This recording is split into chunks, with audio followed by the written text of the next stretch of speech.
to share with you Little Women, a timeless story of family, sacrifice, and the quiet strength of faith.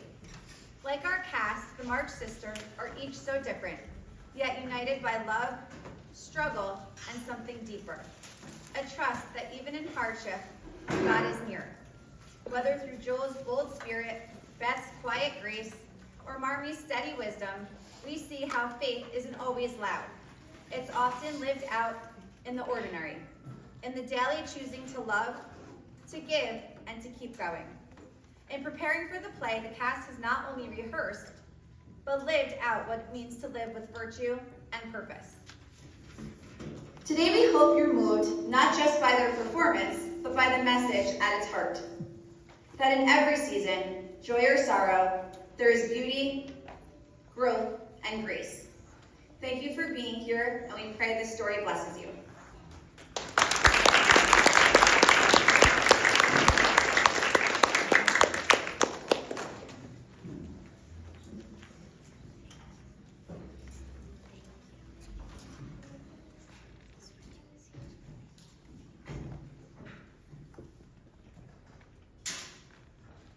My mind drifts back to that Christmas Eve so long ago, when nothing in our little home seemed wrong, and nothing in the world outside seemed right.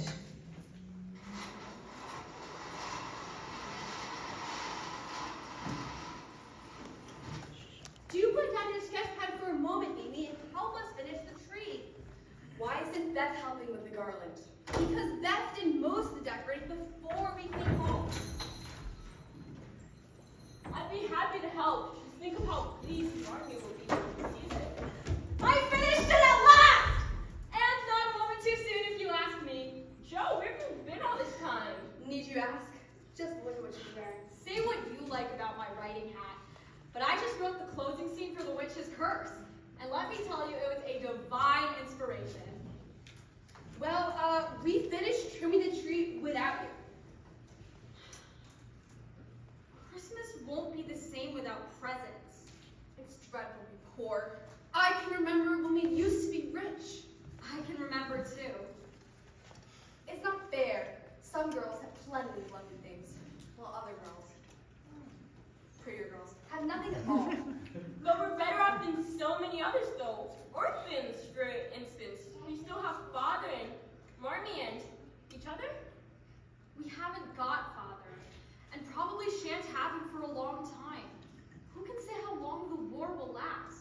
Many families in the North and South will be missing their men this year. The army is having a dreadful winter. Supplies are scarce.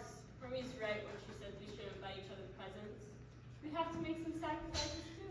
I don't mind most of the sacrifices, but I'm tired of remaking his dresses year after year. None of you suffer the way I do. You don't have to go to school with impertinent little girls who label your father just because he's poor. If you mean libel, I'd say so, and not talk about labels as if Papa were a pickle model. I know what I mean, and you need to be satirical about it. And besides, it's proper to use big words and improve your vocabulary. Vocabulary? Christopher Columbus aren't we proper. Joe, it's so weird. That is why I do it. Well, I hate rude, unladylike girls. And I hate affected little chicks. Words in their nest agree. Really now, you're both split. Amy, your prim ways are funny now. You'll grow up to be an affected little goose if you aren't careful. As for you, Joe, you stop your boyish tricks. And you turn up your hair now. Remember that you are a young lady. I ain't, and if wearing my hair out makes me one, I'll wear it in two tails until I'm 20. I don't want to grow up and be Miss March and wear long gowns and be as prim as a porcelain doll. Look at me, dying to go and fight with Papa, and all I can do is stay at home and knit like some pokey old woman. Poor Joe. Oh, I don't want your pity, because one day I'll be a famous writer, and then I'll make a fortune writing books, and I'll live and behave as I please. Amy, you'll have dozens of dresses with satin and lace. Meg will have plenty of handsome bows to dance with, and a beautiful new piano for my Bethany. I should like that. So, no more fighting, and let's get to work on our play. Beth, play something gruesome for us. Amy, I wrote you a new scene. It's wonderful. Oh, no. It's very simple. All you have to do is clap your hands and shout dramatically, "Rodrigo, save me! Save me!" Then thing.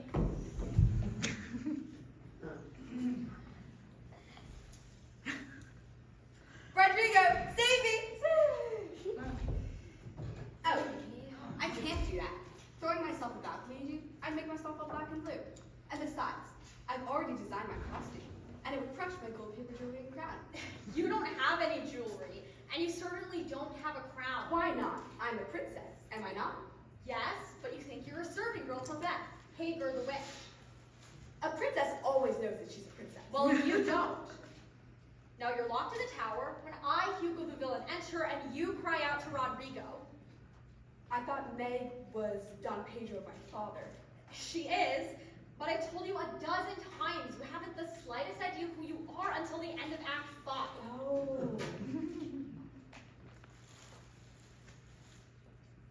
Does Meg know? Of course. And I want to know too. Why should I always be the ignored one? I want to wear a mustache. Because if you know who you are, the play is over. Well, it's too long anyway. Amy, please, just do the scene. Besides, it's not polite to correct the author. Yes, and Joe's a regular Shakespeare. Oh, well, it's nothing really. Are we ready? All right. Places, everybody. Here I come with wicked intentions. Aha! I move closer. Come and do your tea, girls.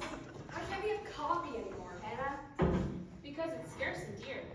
Ships are needed in times of war, and they've no time to go off to Brazil and bring back coffee for Miss Amy March. And some folks has got nothing better to do with their time than to pry in other folks' business. Who is it, Hannah? It's that Lawrence boy. What's Lawrence boy? Mr. Lawrence's grandson. He's come to live with him. I didn't know the old busspot had a grandson. He just arrived last week, and from what I've heard, he sounds like a fine one. Why? What's he done? Well, besides running away from school, Well, that's the bravest thing I've ever heard. he was found in the Army registration office. He had lied about his age and had tried to join up. Can you imagine? I certainly can. I should like to do the same thing. Fine soldier you'd make. Oh, Joe. It's our private property. I can look out as much as I like. You're as bad as he is. I wonder how I could get to know him. I know. Our cat could run away. He could bring it back. That doesn't sound very romantic. Who said anything about romance? Yoo-hoo! Over here! Hello! Hello! Joe, you're disgracing Hello! us. Perhaps not. Wretched boy? He made back. Perhaps now we'll draw the curtain and we can finish rehearsing the play, I suppose. Where were we? Rodrigo, save me, save me. Oh, yes. Well, perhaps if you try to run like... Or... It's just no use. Do the best you can when the time comes. And if the audience boos, don't blame me. I'm glad to find you so Marty! Marty! How was your day? Has anyone called Beth? Not today, Marty. Come and sit. Here, put these on. They're nice and warm. Thank you, Bethany. Joe, you look tired to death. Oh, I'm all right. Did you see him march today? Not yet. How was work with the Ladies Army Aid Auxiliary today? We're so short of blankets. We have to start cutting up carpets to send to the men. I wouldn't mind sleeping under a carpet if it meant I could join up. How's your cold, Meg? Oh, practically gone, Marmy. Did you see Mrs. King today? Yes, I started Monday. $4 a week. The house is so lovely, and the children are so sweet. It won't seem like work at all. I'm so proud of you. I'll rub your feet for you, Marmy. Thank you, Amy. Joe, be dear, go fetch my muff. I have a surprise for you. A surprise for Joe? Well, for all of you, really. Oh, Marmy. A letter? Father! Marty! Sent you all a little Christmas message. Now, who could that be? From the sound of the pounding, I'd say Aunt March. Yes, that's her sleigh. I'd like to have a sleigh, then I wouldn't have to walk everywhere. Good evening, Aunt March. Good evening. Not at all, miss, not at all. It's freezing cold, dead of winter, and you haven't even shoveled the proper path to your front door. I might have fallen and broken who knows what. Merry Christmas. Merry Christmas, Aunt March. So nice of you to visit us tonight. Please, come and sit down, please. Thank you, no. I have a fire at home, where I should be this very moment, only I stopped by to bring you these. Meg? Thank you, Aunt March. Joe? Thank you, Aunt March. Amy? Thank you, Aunt March. Beth? Goodness gracious, where is that child? Here I am, Aunt March. There you are. Stop sneaking about. I don't like people skulking around. Come out in the open, I always say. Thank you, Aunt March. Far be it from me to complain, but when I was a girl, I used to make a special point of visiting my aunts to wish them a Merry Christmas, not the other way around. I didn't make them leave the comfort of their sitting rooms to travel halfway across the town to visit me. The girls and I have been planning to visit you tomorrow, Auntie. Tomorrow? We never know if there will be a tomorrow, now do we? Have you heard from that foolish father of yours? Waltzing off to war like that and leaving others to take care of his family? Doesn't he know Lincoln needs fighters to win this war? Not worn out with preachers like himself? We're very proud of Father, and you should be too. Joe. And we don't need anyone to take care of us. Hoity-toity, aren't we, miss? Aunt March, do you want some tea? No. If your father had listened to me, you'd all be far better off today. I begged him not to invest his money with that swindler.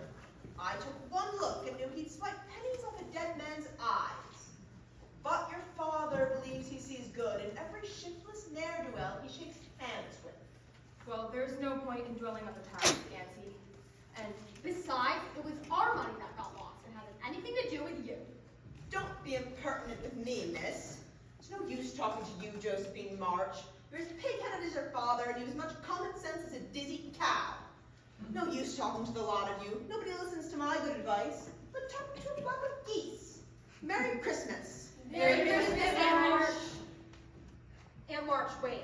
How do you plan to test my patience now, Miss Impertinence? It's just that I'd like to apologize for my outburst, and I'm willing to bury the hatchet if you are. So, what do you say? Amy, you're going up. I want to hear what she's saying. March, Amy. So, Aunt March, if the position's still open, I'd like to be your personal companion. You certainly are a trial, Josephine. But I suppose the devil you know is better than the one you don't. We can come around the house after the holidays, if it suits you. Thank you, Aunt March. You won't be sorry. Merry Christmas, Josephine. Merry Christmas, Aunt March. It's all settled. What is? I'm Aunt March's new paid companion. Oh? I'll read books, keep her company, and make pleasant conversation. Pleasant conversation. When do you begin, dear? After the holidays, May we open our envelopes now, Marmy? Yes, Amy? Oh my! A dollar? Oh, dollar! how plummy! I can buy a new book. Maybe The Black Avenger. How I love a new bonnet with lace and ribbons and a long feather. And I'll buy a set of favorite drawing pencils and a new sketch pad. And what will you buy, Becky? I should like some new sheet music. Maybe run to the shop now, Marmy, before it closes? All right, girls. But what about Father? Yes. Our letter. First, our letter from Father.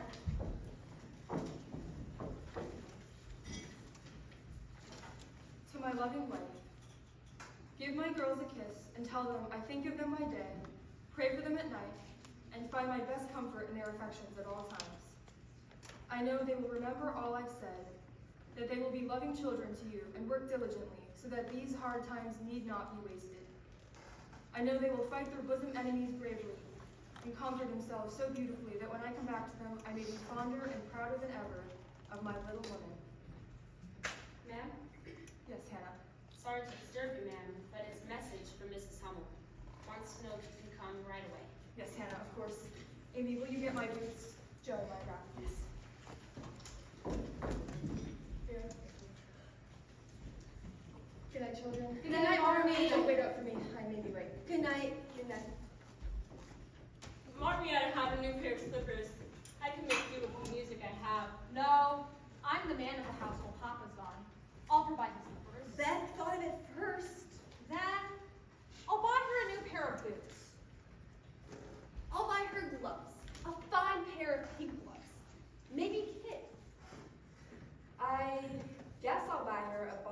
alone. Small bottle. That won't cost much, and I'll still have money for my pencil. But Joe, won't the store be closed by now? Then we'll storm the Citadel. They'll have to open for us. Deck the halls with bells of holly.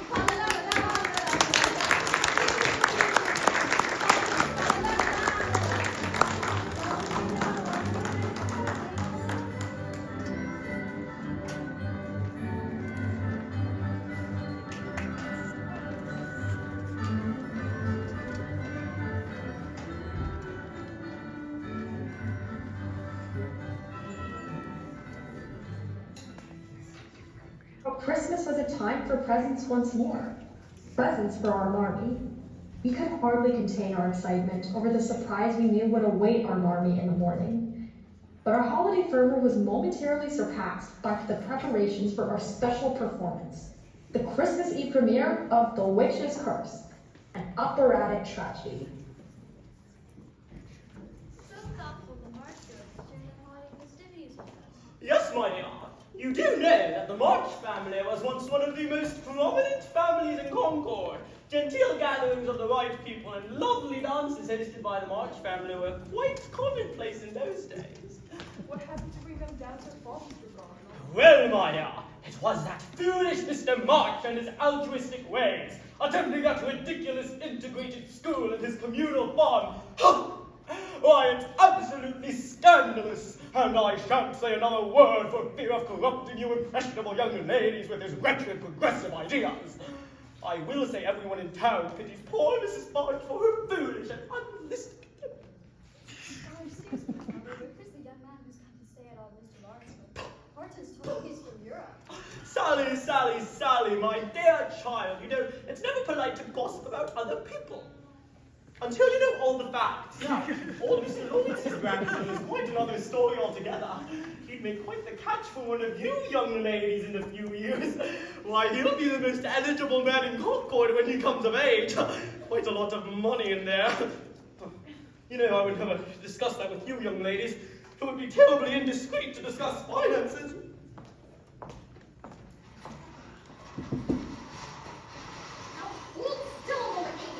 I really must insist I don't have time for this. Hannah can help pull up the set. I must have time to adjust my costume. Goodness gracious, I can't help now. I've got to get to the door.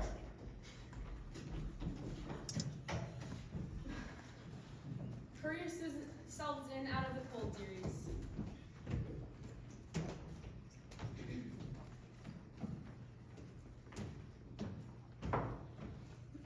Let me collect your hat, and you can go settle yourselves in the parlor. Thank you, my dear. And can you see that tongue properly so as not to crush the brim?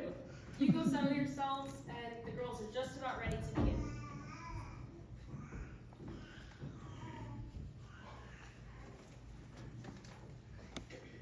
I was afraid we'd have to postpone until New Year's. There's been so much confusion, but looks like smooth sailing from here on out.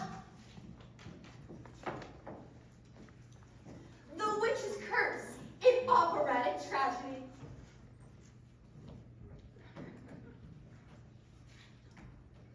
Zara! Zara! Where is that wicked servant girl of mine? Oh, Hagar, I am here. What is your bidding? Go! Into the woods to the castle of Hugo the Black. Oh, woe is me! Stand to me, Rodrigo, and deliver this secret to yourself. Rodrigo, my love, my life! Go now into the woods!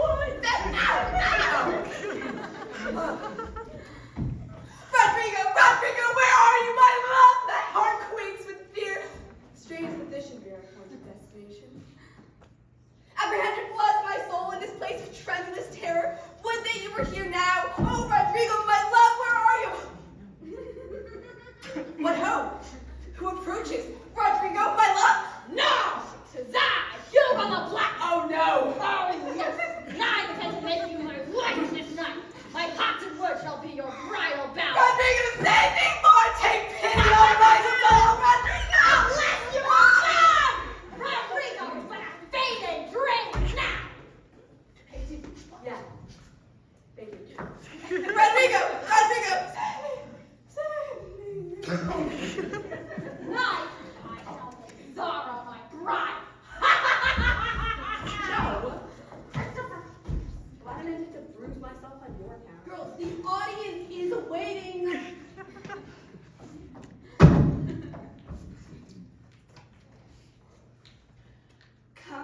stroke of Rodrigo?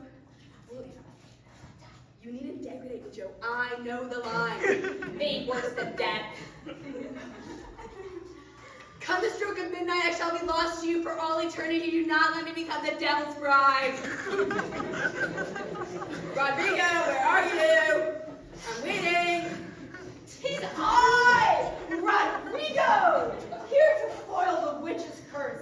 Zara, my love, my life, where are you? Rodrigo, Yes. quickly, free me from my tower prison before the stroke of midnight, or all is lost. Here, this rope shall make our escape possible, and together we shall journey from this place of darkness to the safety of.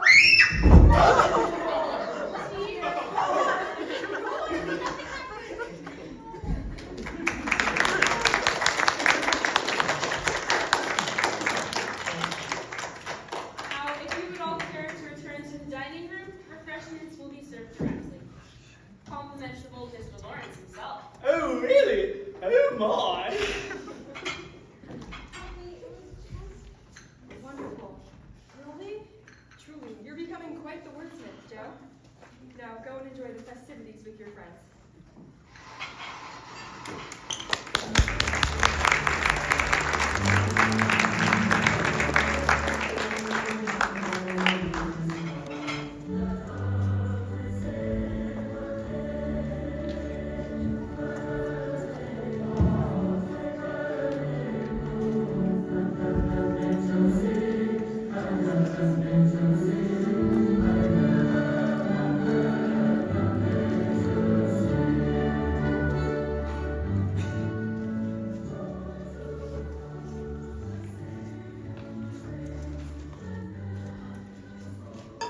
Thanks to Marmee and the wonderful holiday delicacies provided by Mr. Lawrence, my play felt as though it had been every bit the success I had hoped it would be. Our spirits were buoyed even further by the anticipation of Christmas morning and the wonderful surprise our presents would be for Marmee.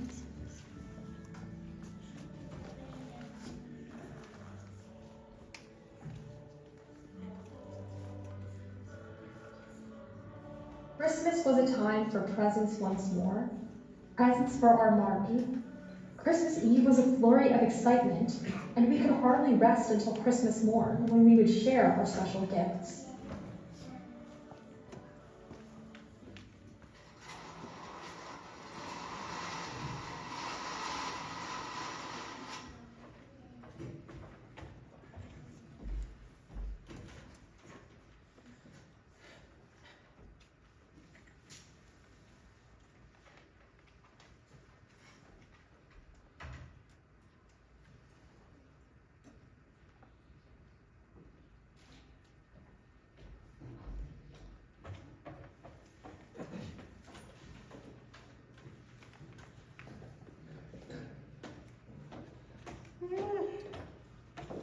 Christopher Columbus! Pinkie pies! And popovers and fresh coffee and everything! Merry Christmas. Merry Christmas, Hannah! The table looks beautiful, Hannah. Heavens, don't know what all the fuss is about. I remember back when I used to fix you folks a breakfast like this every morning. We must have been enormously rich. How was I dressed and we'd all that money?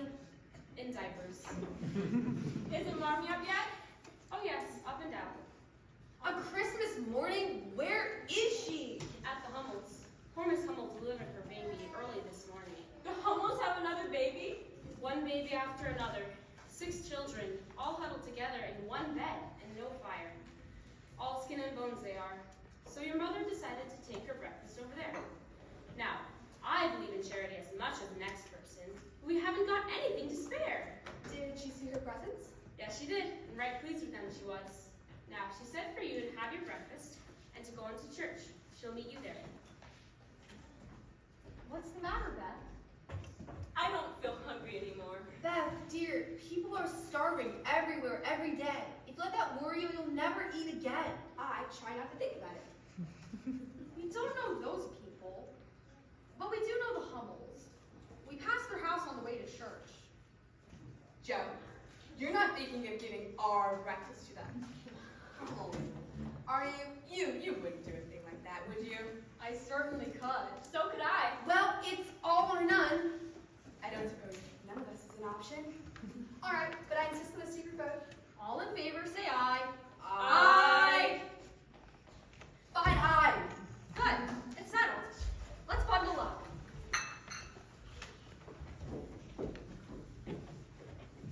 What's going on then? Grab your wrap, Hannah. We're on our way to church with just one stop along the way. Len's sakes, is my whole breakfast off to the Hummels? The whole breakfast, Hannah. Well, I suppose I can spare a cord of wood too. Oh, Hannah, you're an angel.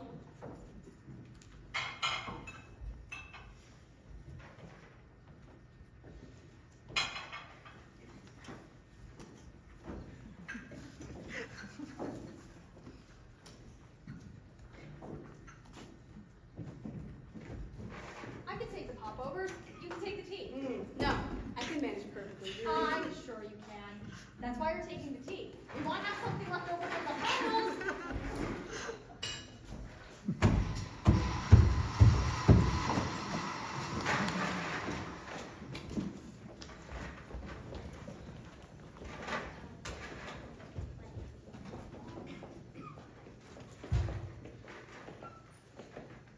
Excuse me, miss. I believe you dropped this. Thank you. Wait, you're the Lawrence boy who lives next door, aren't you? Yes, I am, Theodore Lawrence. And this is my tutor, John Brooke. Well, how do you do? How do you do? And how do you do? How do you do? And how do you? Oh, I'm Joe March. That's Meg, and the other three up the road are Amy, Beth, and Hannah. Merry Christmas to you. Merry Christmas to you. We know all about you, you know. I ran away from school and tried to join up. I think it's just plumbing. You know, I see you watching us from your window, and, Well, I didn't mean to be rude, but it's just so dull at grandfather's. Dull as a tomb, to be frank. And your home always looks so interesting and fun. Like a picture when all the lamps are lit and you gather around your mother. Where is your mother? She died in Rome, shortly after my father's death. Oh, I'm sorry. Well, I give you leave to watch us at any time, and come enjoy the picture if you feel like it. I couldn't. Grandfather would say I was imposing. Oh, Bilgewater. Theodore Lawrence, you are officially invited to call on the March home anytime you please. Thank you, I will. Come along, Josephine. Honestly, Meg. Well, let's go. Goodbye. For now. For now. Goodbye. Goodbye. Goodbye, Miss Lawrence.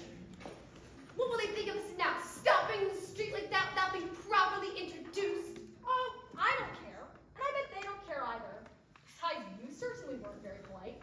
You're getting as prissy as Amy. It wouldn't hurt you to say hello. Not after the way that man stared at me. What man? Oh, you mean Mr. Brooke? I kind of noticed. Well, I did. Oh my. What is it? He's still looking.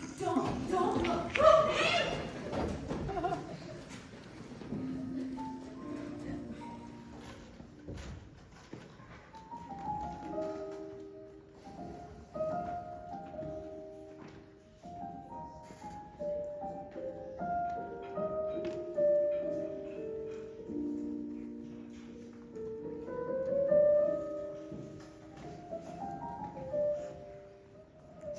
And so ended the first brief encounter with one who would become one of the truest friends our little family would ever know. But as winter began to melt away into spring, I wondered if my invitation to call on us would ever be taken up by young Mr. Lawrence.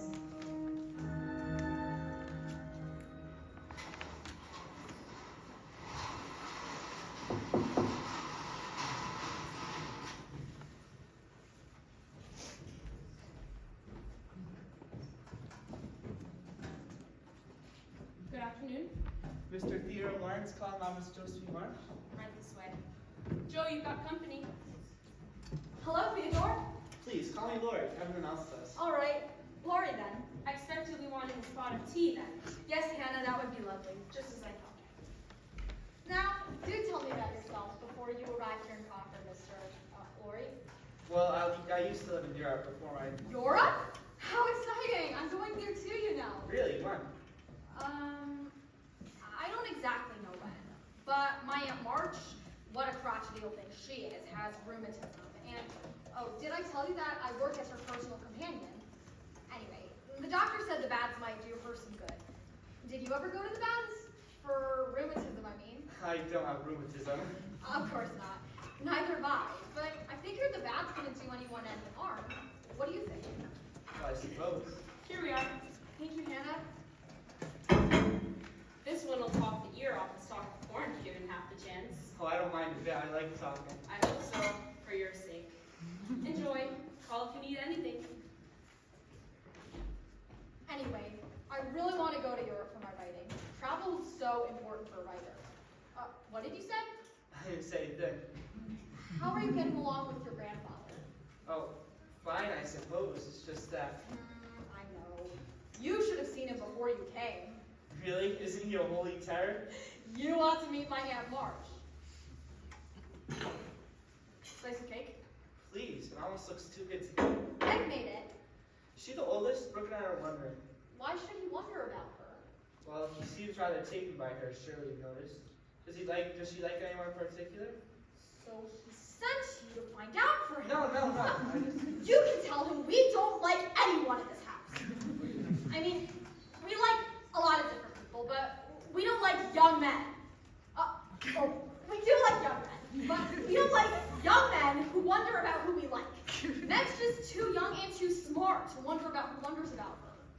Perhaps I better go. Oh, no. I didn't mean to be out of subject. Like, oh, dear, how clumsy of me. Don't worry about it. Do you really want to go? No, not really. So dull over there, and over here everything seems so lively. I'm glad you like it here. I was wondering if I could be one of your plays sometime. Would that be all right? I'll say, I'd love to have someone else play the villain for a change. I hate wearing that mustache. It makes me sneeze. Oh, I know French too. Really? Really? Here. On guard. On guard! Ahet! What say you? A touch, I do confess. Quick rollicking. There's someone at the door.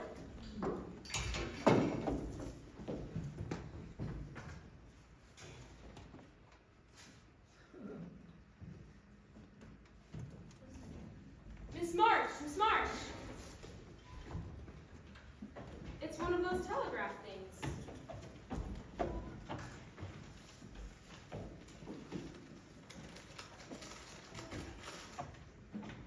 It's father. Oh no, he's been wounded. He's at a hospital in Washington. I must go at once. I'll ask grandfather for the carriage to take you to the station. You'll need fare for the train and expenses, but we don't have enough to pay for those things. I'll go ask Aunt March. Quickly, girls. We'll help your mother pack.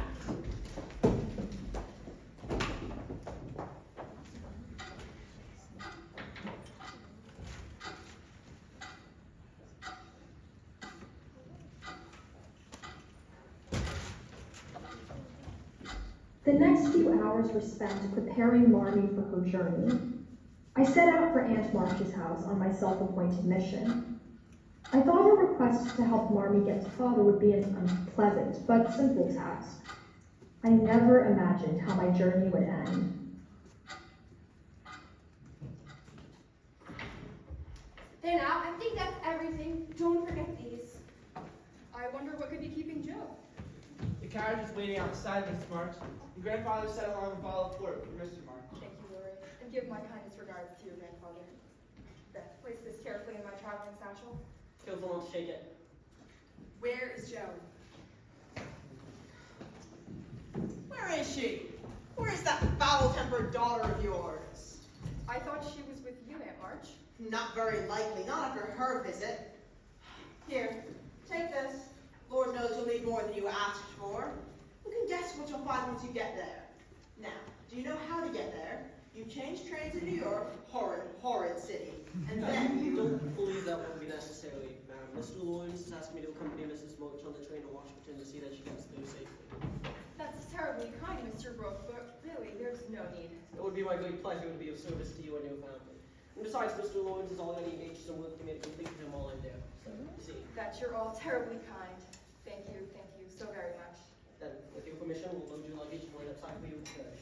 Thank you, Mr. Brooke.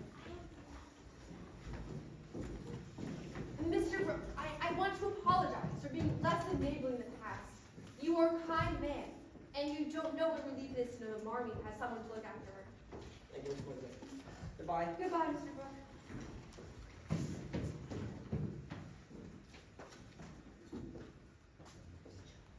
Where is Joe? At least finish your tea while you're waiting, ma'am. Yes, thank you. Becky, see that you don't forget the humble flower on the way. No, I won't, Marmee, I promise. Well, someone might remember me every once in a while, for a change. I hope this turns out for the best, but I doubt it.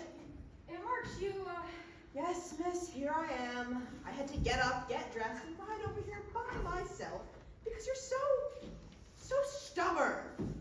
Well, you certainly don't get it from my side of the family. Joe, where have you been all this time? Marmee was worried sick, we all were. yeah, what kept you for so long? I went to Aunt March, and she croaked like she always does when someone asks her to open her purse, and I couldn't stand it. There he is, her own nephew, sick in a Washington hospital, and all she can do is complain about money. And I lost my temper. Here's my contribution. $25?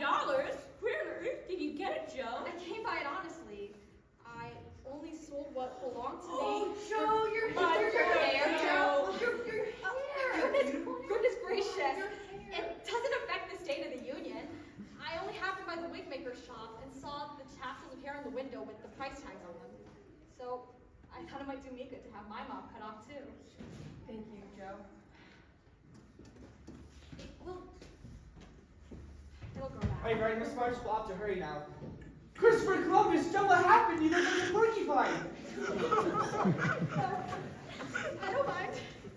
It will grow back and be just as beautiful as before. But you'll never be more beautiful to me than you are right now. I like it. It will be easy to keep up, and it's strangely becoming. You have to hurry now, Miss March. Yes, you can't miss your train. Yes, you're right. Can we go with you? No, it's best if you stay here and carry on as usual. Remember to comfort one another. Meg, you looked after your sisters. Yes, Mommy. Joe, try to be more patient. And Bethany, you won't forget the Hummels. No, I won't, Marmee, I promise. Amy, you. Goodbye, my darlings. I'll keep this picture of you in my mind. God bless and keep us all. Bye, Mark. Hi, Mark. Joe, what's the matter? Joe, why are you crying? Oh, I'm not crying, I'm fine. Joe, dear, has Mr. Brooke, and Father's a strong man. He'll be okay. I'm not crying because of that. Well, what is it then? My hair!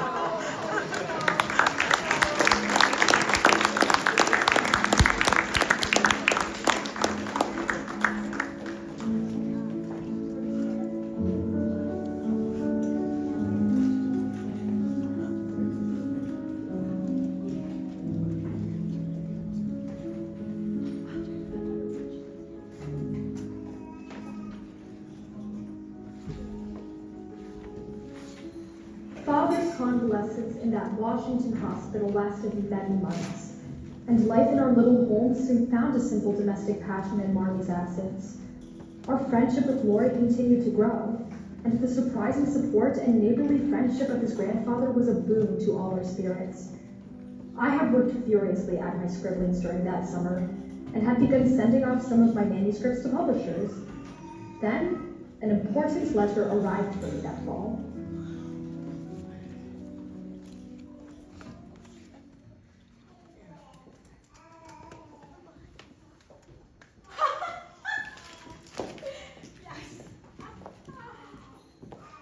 Now I'll find out what you've been up to with all your scribbling lately. Is this why you haven't any time for me? Return it now, Theodore Lawrence, or never speak to me again. All right. Just like a girl. First you say we aren't gonna have any secrets, then this. Well, this is different. It's still a secret. No. Well, you can keep it, because I've got one too. Oh, bilge water. And it's plumbing. Very. Very.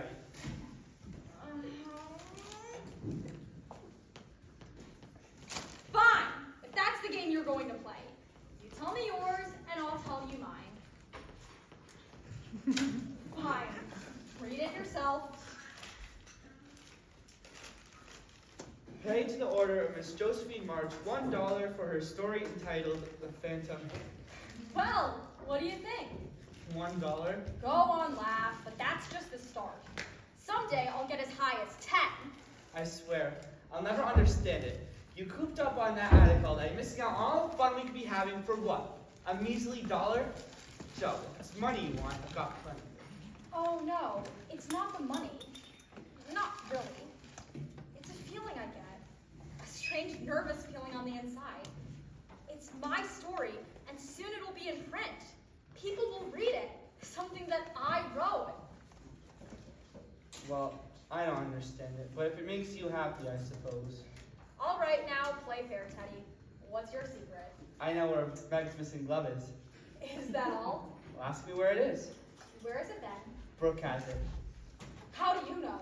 Saw it. Where? His pocket. The night they danced together at grandfather's party. Is that romantic? No, it's rubbish. Thought you'd be pleased. Pleased? At the thought of someone taking Meg away? Why do things always have to change just when they seem perfect? Meg used to share everything with me. Now she keeps to herself and thinks John is a lovely name and that brown eyes are beautiful. Well, I think it's sickly, sentimental, romantic rubbish, and he better not try to break up our family.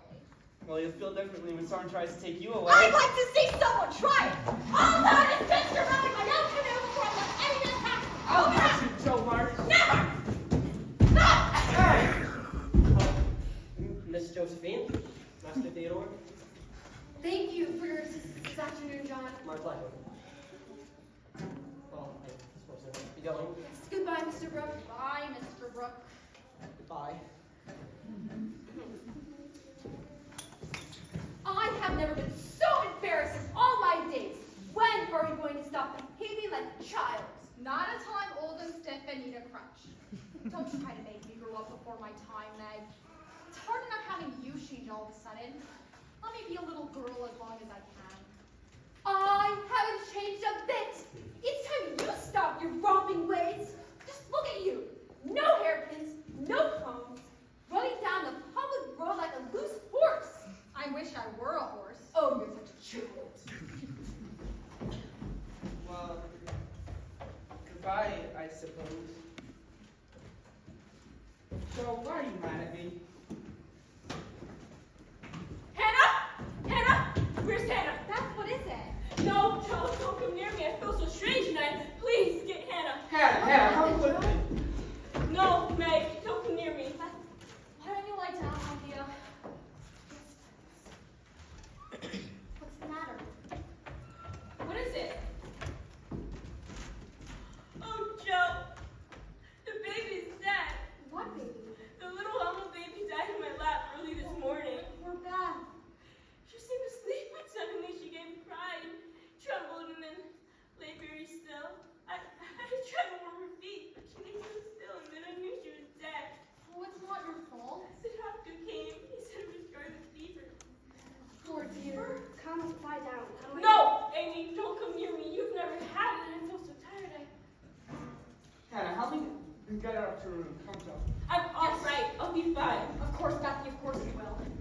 Meg, run and get Dr. Banks. Yes, Hannah, right away. And you, miss, will have to take your things down here for a spell. We'll have to send you off to your Aunt March for your own good. I won't go to Aunt March's, I would rather have scarlet fever and die than stay with Aunt March. For heaven's sake, be quiet for once in your life, Amy.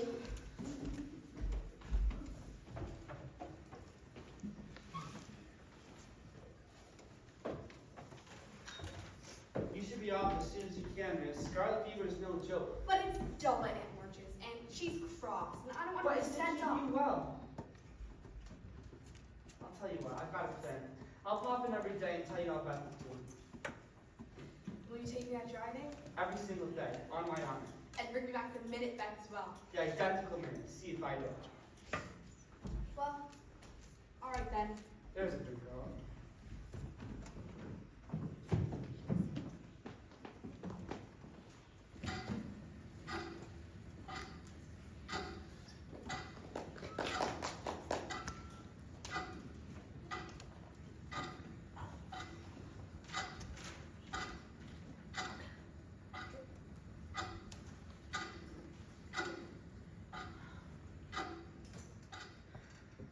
The days dragged on slowly into weeks. Meg and Hannah and I kept a constant vigil near Beth's bedside. We sensed the slightest change in her person. Amy's notes arrived daily, but nothing could relieve our anxiety and sorrow as we began to sense just how fragile Beth's hold on life had become.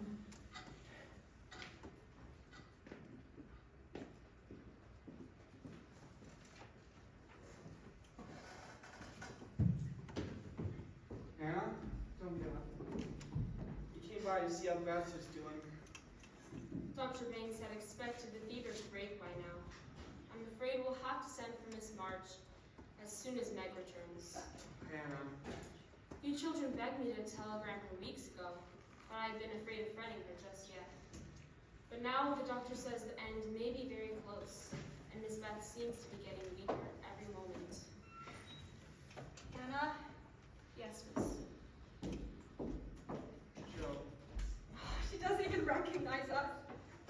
How I wish Marmy were here. She'd know what to do. It's all right, Joe. You can hold on to me. I'll be strong for you.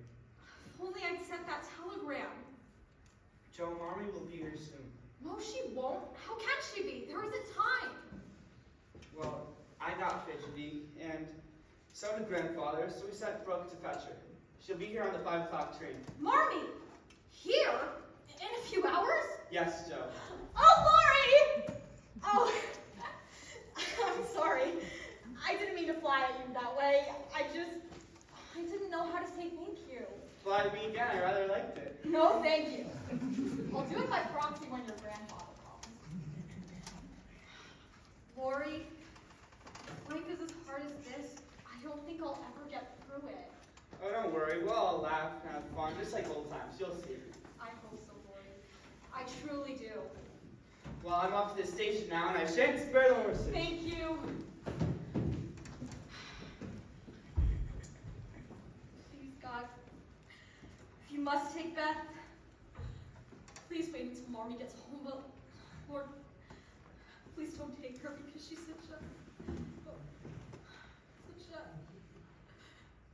well, please don't.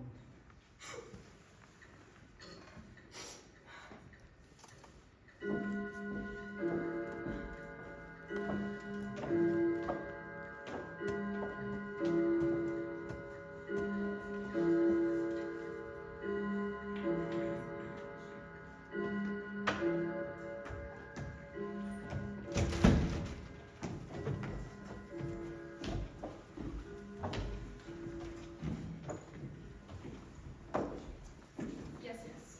Exactly as you say, Dr. Banks. The fever's broken. Oh, thank heavens. What? He says she's certain to pull through now. Oh, Hannah, I don't think I'll complain about another thing for as long as I live. We're to give her lots of milk for strength as soon as she is able. We'll have her well on the road to recovery in a slap and a bang, miss. Oh, Hannah, you truly are an angel. What about Amy? Sent for as soon as the doctor said. Let's let Beth rest now. Yes, Hannah. I'll have all her old linen stripped and fresh one on in just a few moments. Everything will be all right now. She's going to get better. Marmy, you're home! Marmy. Oh, Marmy, I thought you look so beautiful. I came as soon as I Amy. She's going to recover. Our Bethy is going to recover. Oh, Bethy, you have no idea how worried I was about you. I thought about you day and night. I even wrote a will. A will? Yes. You needn't laugh. In case I got sick too, I left you my plaster of it, my sketch pad, and my bronze ink stand. Oh, that's very thoughtful of you. Of course, since I didn't die, no one gets anything. Pardon me, is this the morning home? It is indeed. And I have special delivery for you. Father! Meg, Hannah, Amy, Joe, and now my dear Bessie. Wow! This is plummy! Just plummy! The March family's all together again! I call this splendid! Truly I do.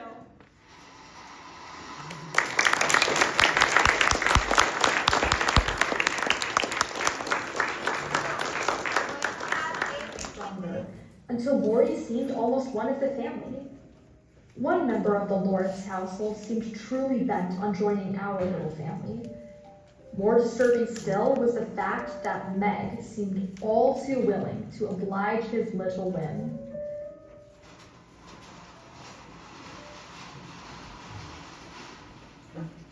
What are you doing? Writing?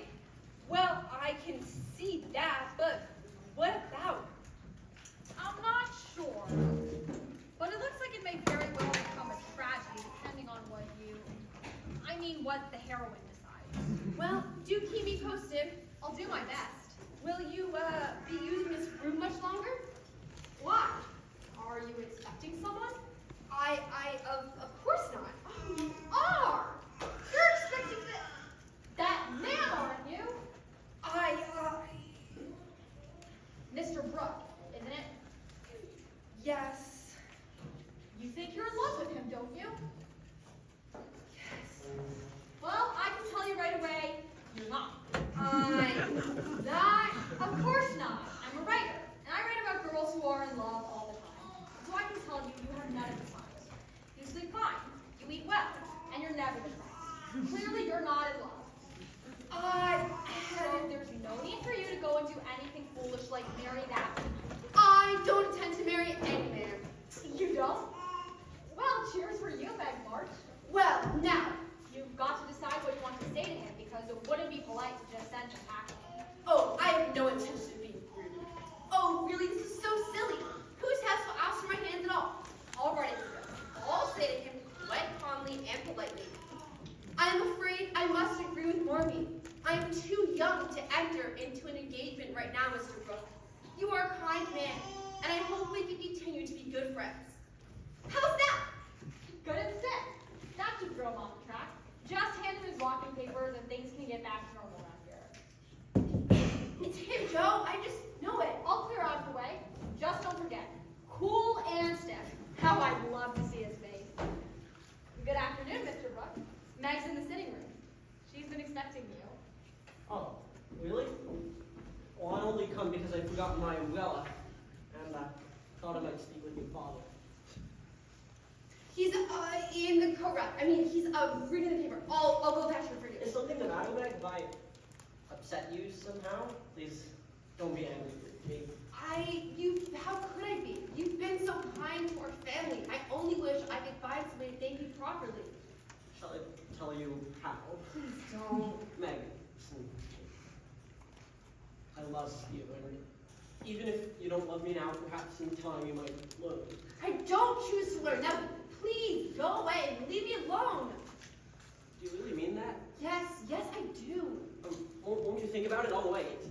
No, please go away. What's this? What's going on here? I'm surprised to see you. Well, that's evident. There's some mischief going on here, and I insist on knowing what it is. Mr. Brooke came from Brooke, that boy's tutor. Ah, I see it all now. He's proposed to you, hasn't he? Please, he'll hear you. Well, you accepted him. You intend to marry this cook. I don't intend to marry anyone.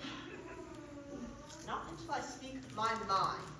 Let me tell you, miss, that if you marry this hook or rook or cook, not a penny of my money goes to you. I shall marry whom I please, Edward, and you give money to whomever you like. Now, you reasonable girl, it is your duty to marry a rich man to help your family. You can be sure this cook fellow knows you have a rich relation. Me. That's why he wants to marry you. Why, my John would no more marry for money than I would. Hoity-toity, aren't we, Miss Independence? Well, you'll be sorry for it when you've tried love in a cottage and find it a failure. It can't be worse than what one finds in a big, empty house. Well, I never! Well, you can do as you please. You see where my good advice gets me. But remember, the day you marry him is the day I disinherit you. Now, well, you made me forget what I came here for, Miss Insolence. I wash my hands of you, the lot of you. I couldn't help hearing Meg. Thank you for defending me. Thanks not much for proving that you do care for me a little bit. I didn't know how much until she said all those dreadful things. Will you wait for me? Maureen! Maureen! Come downstairs, quick! John Brooks acting dreadfully and Meg Lipstick!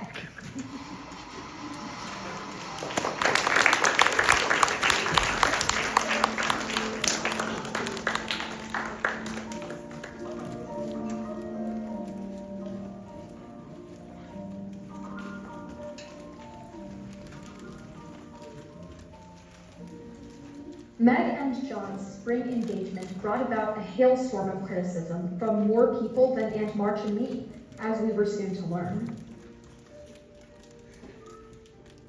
Wear as best you can, and I'll find every one of you!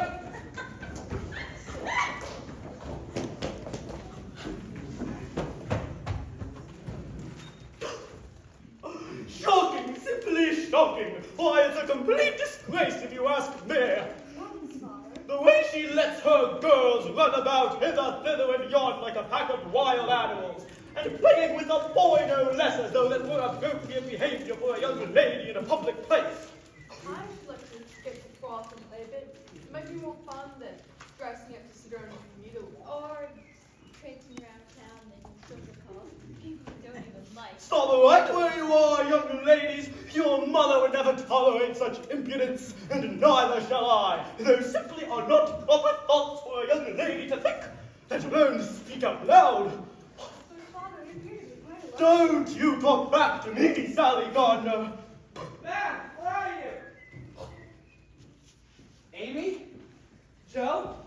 I know. Oh, Mr. Gardner, I'm so terribly sorry. I didn't see the area. You see, I was just, you see, excuse me, ladies, I'm in a bit of a rush.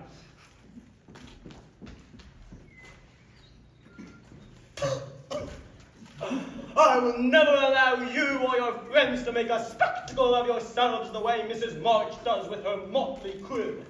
Clearly, she doesn't know the proper way for a young lady to secure a good marriage, and she's willing to go to any means to achieve her plan.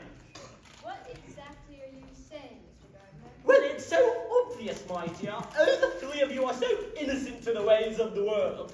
Surely you've seen Mrs. March is an ambitious woman, ambitious for her daughters.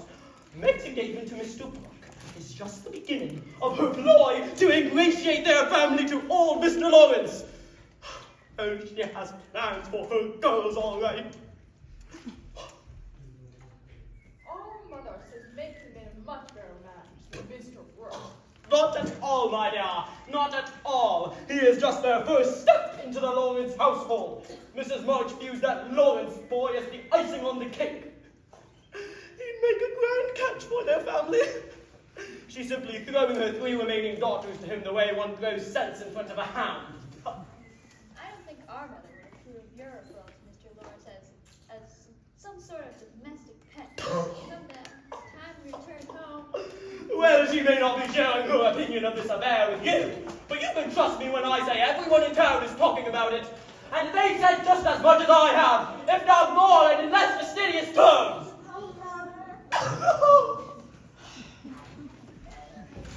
Joe, what's the matter? Why are you upset? Don't let them bother you, Joe. They don't bother me, really. I'm not upset. I'm angry. Good and angry. Why, I could spit tax. Marmee doesn't have plans for us. Does she? I've got yours!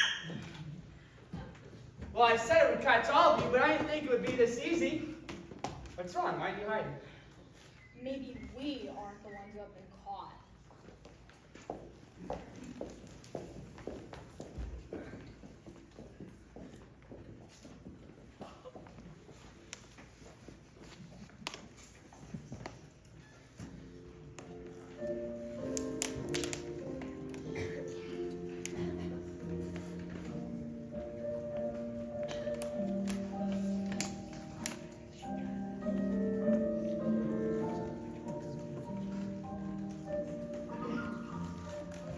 Soon, summer was upon us, and sooner still was John and Meg's wedding day. Our lives were so full with preparations and plans for the wedding that we scarcely had time to think about the boy that would be left in our little house on the day of Meg's departure. But that day came at last, and with it, those same feelings of joy and loss that attend mothers at most weddings. Joe! Joe, come back. The celebration has just begun. What's wrong? Joe. Don't cry, Joe. Don't cry. It'll be all right. No, it won't. Our family will never be the same again. You still have me, Joe. I know. You don't know how much I appreciate that, Teddy, my dear boy. Now then, I've had my silly scene, and we both should return to the party before we're missed. Not just yet, Joe. There's something I need to ask you. No, Teddy. Please don't. I will, and this time you must listen. The sooner the better for both of us.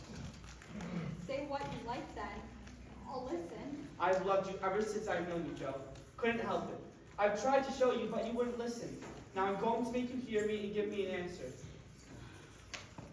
I wanted to save you then. I never wanted you to care for me in this way. I tried to keep you from it when I could. I've only loved you the more for it, Joe. I've tried to show you, well, ever since I got back from college. I know. I know I'm not half good enough for you, but if you love me, you can make me into anything you like. I wouldn't change you for the world, Teddy. It's you who needs to change me. You should marry someone lovely and accomplished who will adore you and grace your fine home. I wouldn't. I loathe the social world, and you like it. And you hate my scribbling, and I couldn't get on without it. In the end, we quarrel, and No, we yes, grew. we always have. It would be horrid if we were ever foolish enough to... Married? Yes. No, it wouldn't. It'd be heaven if we took the chance. Please don't disappoint me, Joe. Everyone expects it. Grandfather has his heart set on it, and your family too. Please, Joe, I just can't go on without you. Say you will, Joe. Marry me.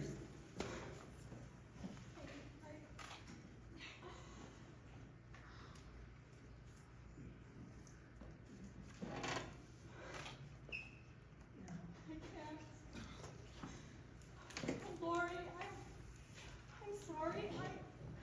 I've tried so hard to love you the way you want me to, and I do love you.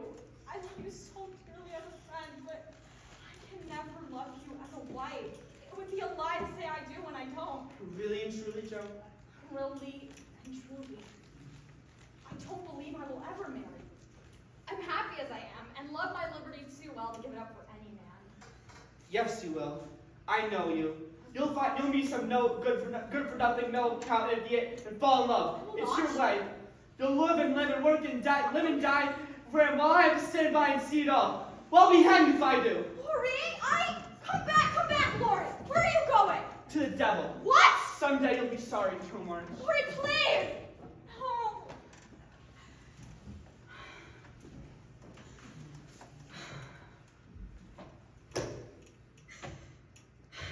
Why, Joe? Why you locked yourself away like this? You were missed. Meg and Joan wanted you there to see them off. I'm sorry, Marmee. I felt tired and I needed to be alone for a while. Well, all right then. Marmee, what plans do you have for us exactly? Plans, dear? You know how some mothers have plans for their daughters, wanting them to marry rich men and that sort of thing. You asked me the other day what my wishes were. Well, I'll tell you as soon as I've heard what you want. I suppose they wish a good many things, no different from anyone else. I want my children to be loved, admired, and respected. I want you to live good and useful lives. I pray life sends you as little sorrow as possible. Of course I'm ambitious for you, just like any other mother. I would be happy to see you marry a rich man, if you loved him.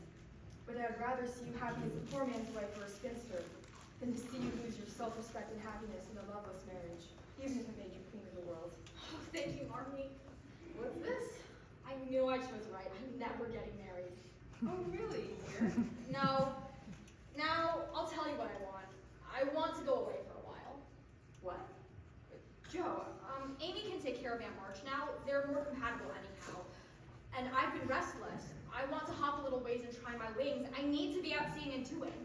Well, where do you intend to hop? New York. Joe? Like I said, Amy can take care of Aunt March, and you've Beth here to help you, and with so much to see and hear, I get lots of new ideas for my stories. I go to work at your friend Mrs. Kirk's. Joe, be sure you're running to something and not away from something or someone. Is it, Lori? Marmee, he's gotten all this romantic rubbish into his head. I thought it would all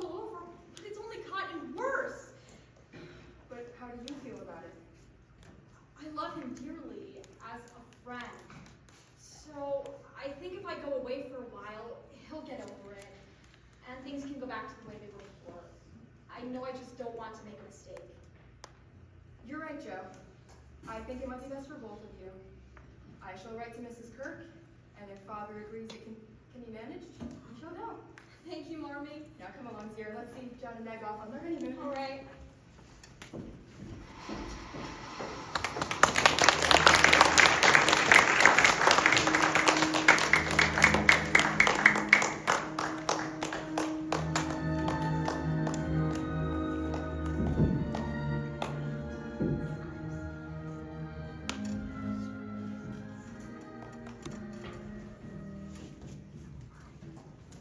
Working at Mrs. Kirk's boarding house was one of the most exhausting and exhilarating experiences that I have known. New York flooded my mind with new sights and new friends. The most important of whom, Professor Fritz there, shared so many thoughts and ideals similar to my own that I felt I had found a true kindred spirit. However, in the midst of my newfound fortunes, fate was to spring a rude surprise, which was the consequence of my abominable tongue.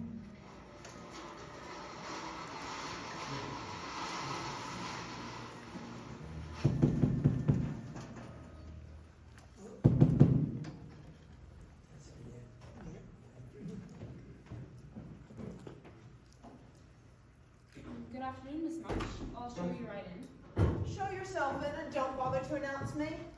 The most remarkably slow woman I've ever had the misfortune of meeting. Good afternoon. Good afternoon, Auntie. I expect you'll be wanting a spot of tea then. Goodness gracious, no. I'll have completed my business here, driven to town, and finished my afternoon calls before you could capably warm up a pot.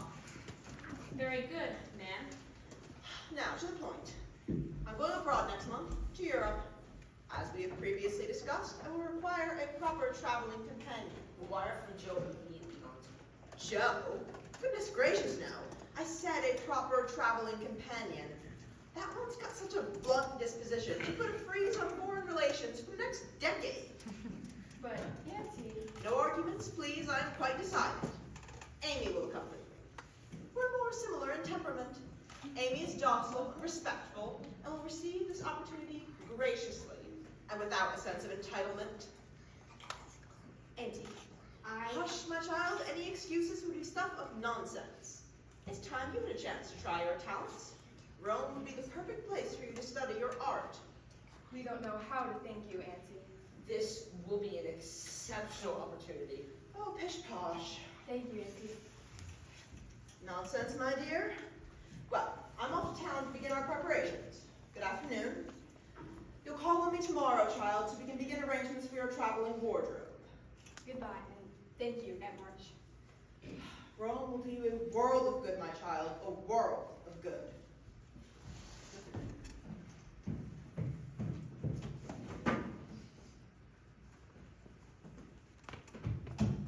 Oh, Marmee. Poor Joe. Aunt March is quite decided. It will be wrong for us to try to change her wishes now. There will be no undertakings for Joe this time. But she'll be so dreadfully disappointed. How will I ever explain this to her? Let's not spoil your good fortune with those concerns. Joe will have her report Sunday, and it will be every bit as wonderful and unexpected as yours. Father's right. No reproaches and no regrets. You can stop in New York before you set sail to see her personally, if that would help. Yes, Marmee, that would be a comfort. I hate to be selfish, but I'm glad that Joe isn't traveling quite so far away from us just yet. It's hard enough to bear with her off in New York. Yes, dear. I know. Well, enough conversation for now. We have some preparations to begin.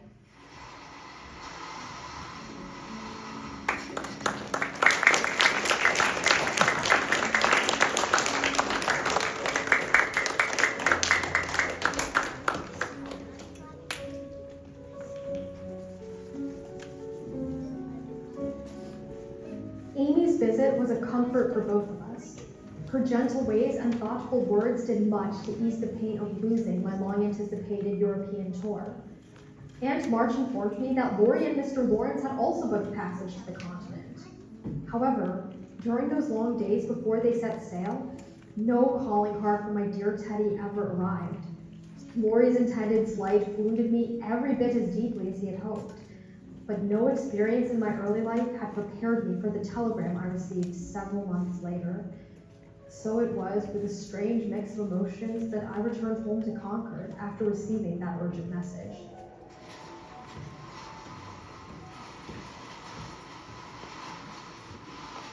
Has Joe arrived yet? No, child. Your father took the carriage to meet her at the station. Is there anything we can do to help you? Land sakes, no. There's little enough for me to do now as it is. The house has been so empty with Joe gone and now with Amy off and... Oh, has the telegram been sent? Straight away, same day as Miss Josephine's. The answer seemed to come back as soon as she had received it. Already headed back she was, but your parents wouldn't allow it. Too long and costly a trip, and it wouldn't be fair for Aunt March, as though that biddy ever worried about anyone but herself. Poor Amy must be homesick. That she is. But Mr. Lawrence had word that he and Laurie would be meeting them in Nice. They would do their best to keep her mind on things. Yes, and Lori's such a comfort. Joe, you're here at last. Hannah, John, I'll take your luggage for you. thank you. Papa, what can we do? I feel so alone. There must be something we can do. Nothing. It's just a matter of time now, Joe. The most important thing is for us to be brave for her sake. They're there. We mustn't let her see us cry. I know, Father. I'll be strong for that baby. I know you will. I could never, ever doubt you for a moment, my brave girl. Thank you, Father.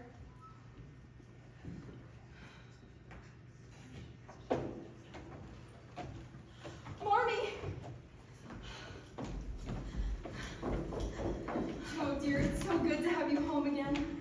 Beth, how I missed you!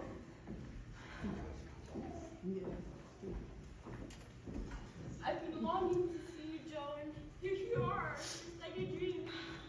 If Amy were here, we could all be together again. I hate to interrupt. Yes, John, you're right. We must get back to the twins now. I'll bring you round in the morning for a visit if you'd like. I'm so eager to see them. Till tomorrow then. Yes, goodbye. Well, now, Beth, I've got so much to tell you, I hardly know where to begin. We'll leave the two of you to your catching up then. Good night, girls. Good night, Mommy. Good night, Barbara.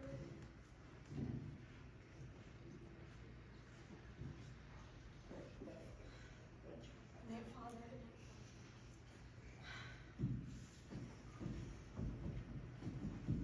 Well now, the presents first. Oh, Joe, you're so thoughtful. Wind it up. I thought it could accompany you while you play, since you haven't had me to help along with you lately. Oh, Joe.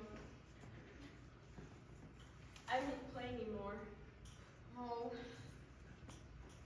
I almost forgot to tell you what I've been working on. A book! A whole novel? Yes! May I read it? I don't have it on hand with me. I finished it right before I left. Oh, when will it be published? Who knows? I didn't leave it with a publisher. I left it with Professor Bear. You must be very fond of him. I am. You see, he's the reason I wrote the book. He told me it was time to write about the people and places and things I know, instead of a bunch of made-up people and places I've never seen. Did you? Yes, Beth, I did. What's your book about? You. Well, all of us wrote it. A little family. And all the happy times we used to share. Oh, Joe, it's all right. You don't have to cry. I'm not crying. I'm just so lonesome. Lonesome for Mag and Amy and all our old times together. You don't have to be brave for me, Joe. I know. I'm so mother or father, but I know. And I haven't wanted to tell anyone but you, my Joe. I feel myself slip a little each day, like the tide going up. Don't say that, please. Isn't that funny? Me telling you, me, the cricket man who's always content to stay safely at home, while you, Meg, and Amy dream of flying away. Oh, Beth. I suppose it's my turn to fly away 36 times. But it seems like I was never intended to live very long.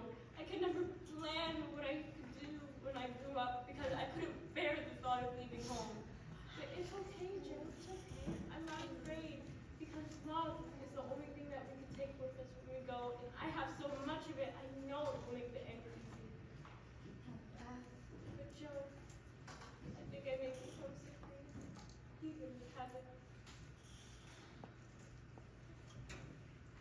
Nothing can part us, Bethany.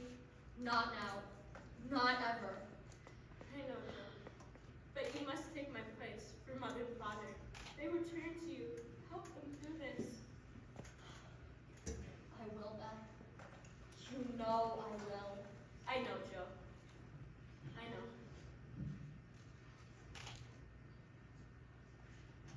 I feel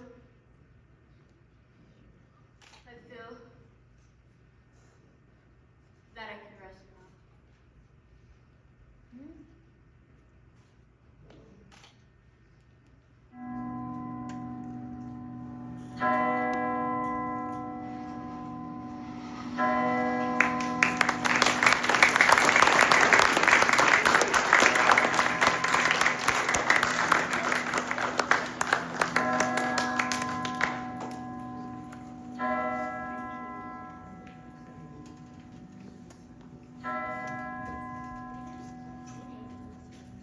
Henceforth, safe across the river, I shall see forevermore a beloved household spirit waiting for me on the shore.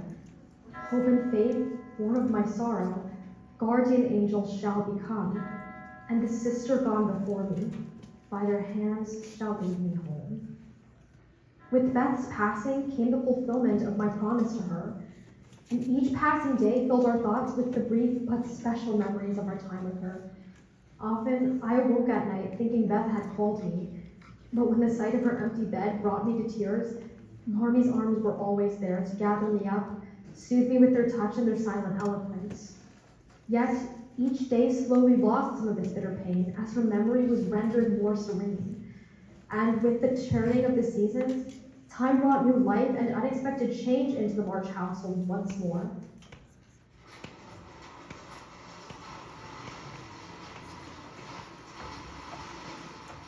Joe? Hannah and I are going over to Meg's house to greet the wedding party. Father and John are driving him over straight from the station. I know Amy is eager to see you. She and Lori missed us all so much at their wedding in Nice. Won't you reconsider and come with us? I'll be fine, Marmee. Someone has to keep the home fires burning until the entourage arrives. Besides, I'll be seeing Aunt March soon enough. I suppose you're right. I just worry so.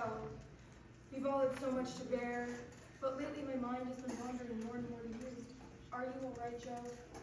I know how disappointed you were when Amy took your place in the bed. Bethany? Yes, Bethy. Is it the marriage, Joe? Oh no, I'm not upset about that. Things worked out just the way they should have. I've just been feeling a little lonely lately. Lonely and sad for the things that can never be the way they were before. If Lori had proposed to me now, I might have said yes. Just because lately it means more to me to be loved than it used to. Oh, Joe. Your time will come. Oh, Marty, I don't think I'll ever know. You've always known what you wanted, Joe, and you've had the courage to follow through. Your time will come soon, and when it does, it will be right, because you've known all along what you've been waiting for. You've got to shake our tailfeathers, Miss March, unless you want to miss their arrival. Yes, Hannah, I'm coming. Joe, put the kettle on, and we'll be back with the newlyweds before you know it. All right.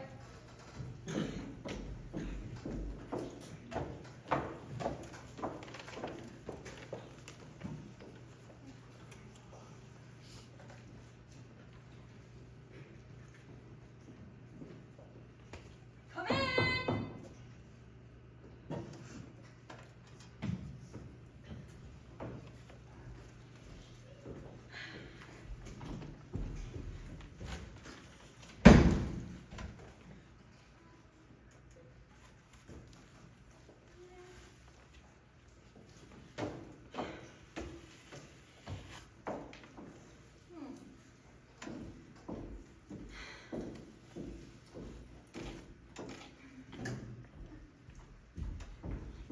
Guess who?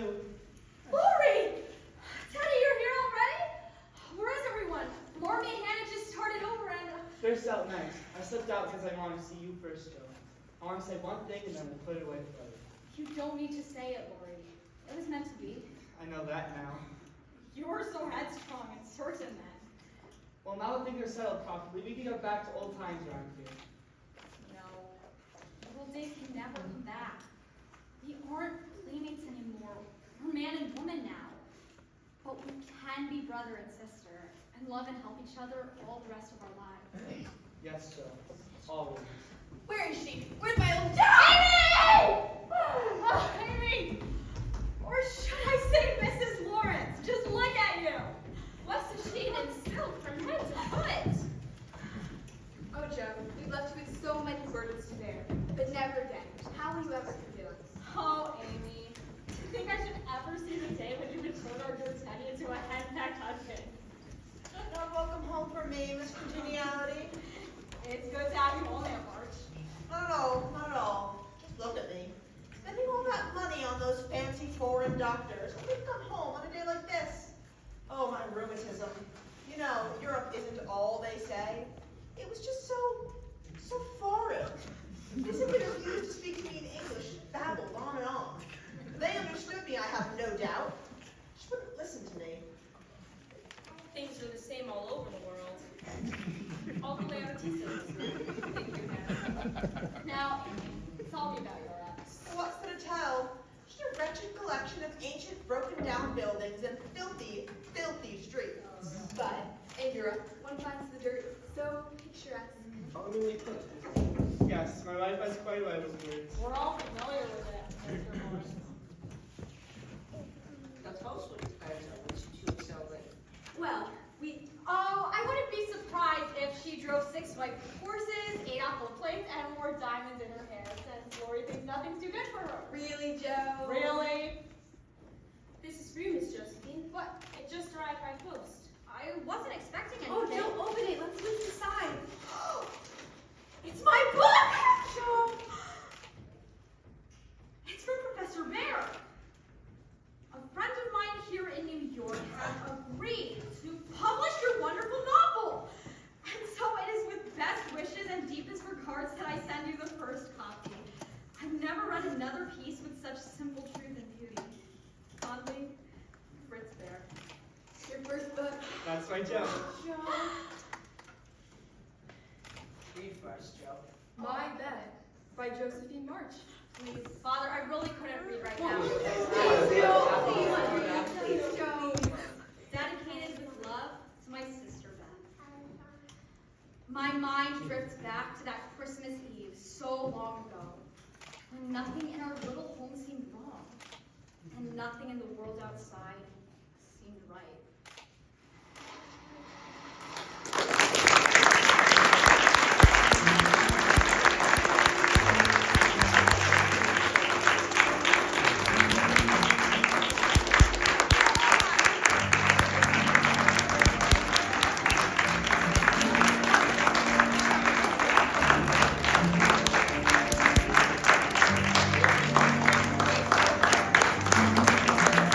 Woo!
show. It's been really, really fun since the beginning of October, but you know, we worked together in September doing a lot of trust falls and trust games and making each other look silly to kind of build the camaraderie, and I think that they've done a tremendous job in putting this production together. So I want to thank them. I want to thank Mrs. Respecta for the beautiful set. So all of these students are also in a class that's stagecraft, and so they created the whole set that you see in a class. So let's give them a round of applause.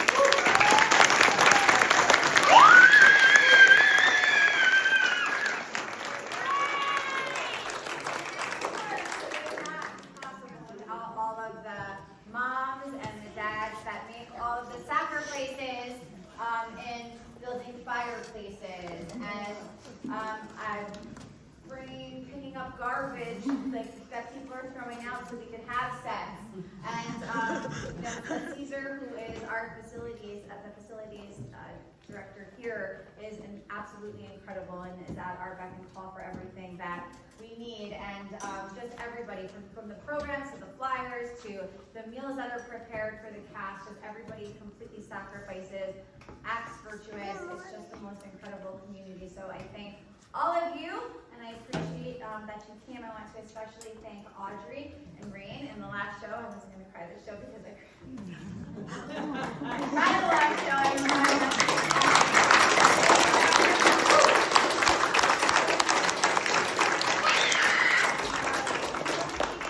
Go on to do whatever God has called them to do from now on. So we thank you for your time here, for your dedication, for your just complete joy that you have all the time, no matter what they ask. The task is never too big, never too small. They're always there with a smile on their face, ready to do it. I know God has great plans for you, and I can't wait to see it there.